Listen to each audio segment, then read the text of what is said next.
সবাই কথাগুলো শুনে যাবেন, খুবই গুরুত্বপূর্ণ একটি কথা।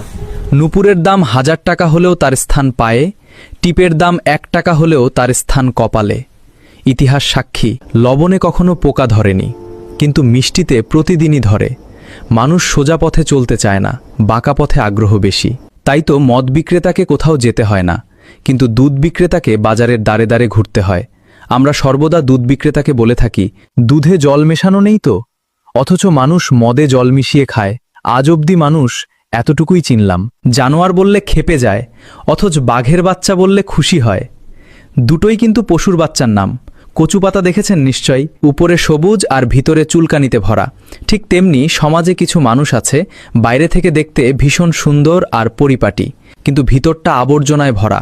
সাপ দুধ খেয়ে বিষ উগরে দেয়, আর গরু ঘাস খেয়ে দুধ দেয়। সুতরাং দোষটা খাবারের নয়, পার্থক্য শুধু স্বভাবের। নিজের যোগ্যতা নিয়ে কখনো অহংকার করবেন না। মনে রাখবেন, পাথর কিন্তু তার নিজের ওজনের জন্য পানিতে ডুবে যায়। কি আজব এই দুনিয়া জানেন? যার চোখে ঘুম আসে তার কাছে ভালো বিছানা নেই, যার কাছে ভালো বিছানা আছে তার চোখে ঘুম নেই। যার মনে দয়া আছে তার কাছে দেওয়ার মতো কিছুই নেই, আর যার কাছে দেওয়ার অনেক কিছুই আছে তার দেওয়ার মনটাই নেই।